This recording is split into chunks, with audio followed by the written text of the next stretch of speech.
राधे राधे संगत जी, जय गुरु जी की। आज मैं आपको सुनाऊंगी श्रवण कुमार की पावन कथा। यह कहानी त्रेता युग की है। उस समय श्रवण कुमार नाम का एक बालक था। उसके माता पिता अंधे थे और उन्होंने श्रवण को कई मुसीबतों का सामना करते हुए पाला था। श्रवण कुमार बचपन से ही अपने माता पिता का बहुत आदर करता था। जैसे जैसे श्रवण कुमार बड़ा होता गया, उसने सारे घर की जिम्मेदारी अपने कंधों पर ले ली। वह रोजाना सुबह उठकर अपने माता पिता को स्नान कराने के लिए तालाब से पानी भरकर लाता। इसके बाद वह तुरंत जंगल की ओर लकड़ियां बीनने जाता। फिर लकड़ियां लाने के बाद श्रवण कुमार चूल्हा जलाकर माता पिता के लिए खाना बनाता। श्रवण को इतनी मेहनत करते देख उसकी माँ हमेशा उसे टोकती थी। वह कहती थी, श्रवण बेटा, तुम इतना सारा काम अकेले क्यों करते हो? खाना तुम मुझे बनाने दिया करो, मैं आसानी से बना लूँगी। इसके बदले तुम थोड़ा आराम कर लिया करो। माँ की यह बातों को सुनकर श्रवण कुमार कहता था, नहीं माँ, मैं ये सारे काम आप लोगों के लिए ही तो करता हूँ। भला अपने माँ बाप के लिए किए गए कामों में कैसी थकान, उल्टा मुझे तो खुशी मिलती है। श्रवण कुमार की इन बातों को सुनकर माँ भावुक हो गई और वो रोज भगवान से प्रार्थना करती, हे प्रभु, इतना ध्यान करने वाला श्रवण जैसा बेटा हर माँ बाप को देना। श्रवण के माँ बाप नियमित रूप से भगवान की आराधना करते थे। वह उनके लिए फूल और पूजा की अन्य सामग्री लाकर भी देता। फिर खुद बिना देर किए माता पिता के साथ पूजा में शामिल हो जाता। श्रवण कुमार धीरे धीरे बड़ा हुआ और जल्दी से घर के कार्यों को खत्म करके बाहर काम पर निकल जाता। एक दिन श्रवण अपने माता पिता के साथ बैठा था। तभी उन्होंने श्रवण से कहा, बेटा, तुमने हमारी हर ख्वाहिश पूरी की है। अब हमारी केवल एक ही इच्छा है जिसे हम पूरी करना चाहते हैं। यह सुनकर उसने पूछा, ऐसी कौन सी इच्छा है जिसे आप पूरा करना चाहते हैं? आप केवल आदेश दें, मैं आपकी हर ख्वाहिश को पूरा करूँगा। इस पर श्रवण के माता पिता ने कहा, बेटा, हम बूढ़े हो चुके हैं और हम चाहते हैं कि मरने से पहले तीर्थ यात्रा पर जाएं। भगवान की शरण में जाकर हमें सुकून की प्राप्ति होगी। अपने माँ बाप की बात सुनकर श्रवण सोचने लगा कि वह उनकी इस इच्छा को कैसे पूरा करे। उस समय बस और ट्रेन की सुविधा भी नहीं थी। साथ ही उसके माता पिता देख भी नहीं सकते थे। ऐसे में उन्हें तीर्थ यात्रा कराना भला कैसे संभव हो सकता है? तभी श्रवण कुमार को एक तरकीब सूझी। वह तुरंत बाहर गया और वहां से 2 बड़ी टोकरियां लेकर आया।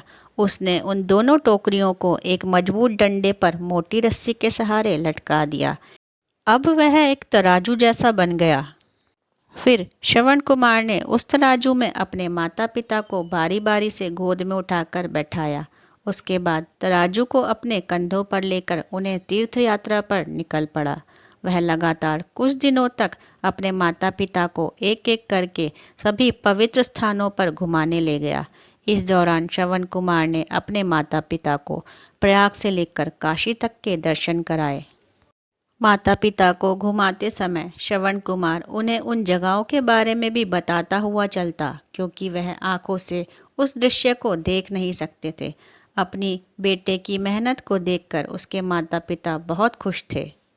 उन्होंने एक दिन श्रवण से कहा, बेटा, हम देख नहीं सकते, लेकिन कभी भी हमें इस बात का दुख नहीं हुआ। तुम हमारे लिए हमारी आंखें हो। तुमने हमें जिस तरह सारे पवित्र स्थानों की कथा सुनाकर उनके दर्शन कराए हैं, ऐसा लगता है जैसे हमने सच में प्रभु के दर्शन अपनी आंखों से किए हों। अपनी माता पिता की यह बातें सुनकर श्रवण ने कहा, आप लोग ऐसी बातें ना करें। बच्चों के लिए माता पिता कभी भी बोझ नहीं होते हैं।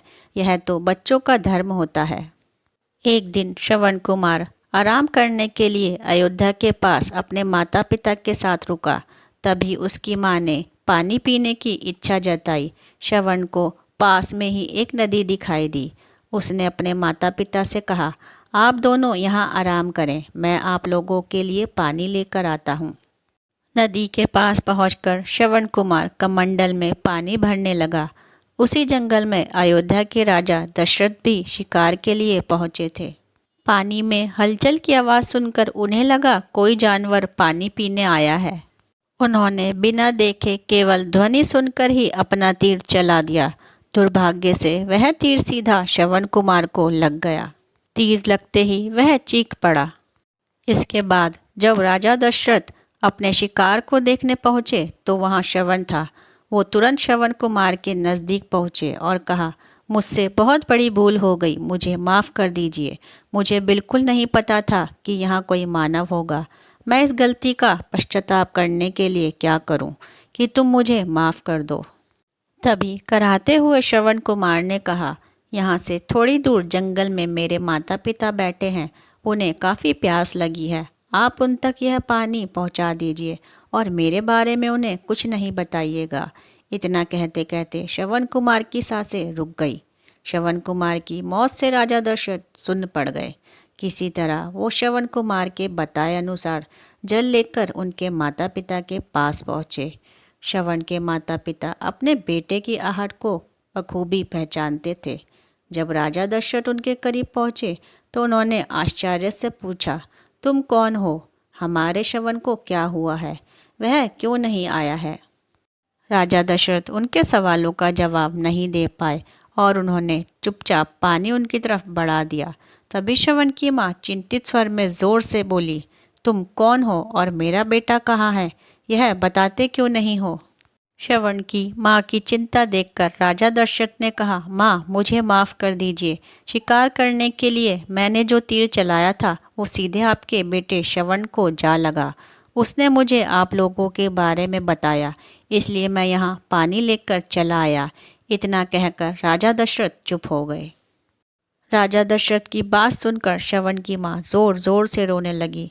उन दोनों ने अपने बेटे की मौत के गम में राजा दशरथ के लाए हुए पानी को हाथ तक नहीं लगाया।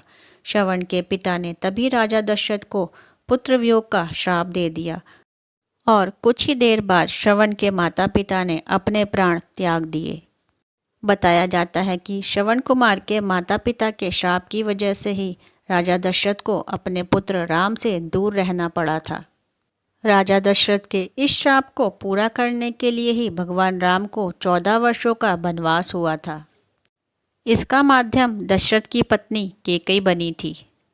श्रवण के पिता की तरह ही राजा दशरथ भी अपने बेटे से दूरी बर्दाश्त नहीं कर पाए और उन्होंने प्राण त्याग दिए। तो यह सुनिए आपने श्रवण कुमार की पावन कथा। ऐसी ही सुंदर कहानी और कथा के साथ जल्द ही मिलेंगे मेरी नेक्स्ट वीडियो में। तब तक के लिए राधे राधे। जय गुरु जी, जय श्री राम।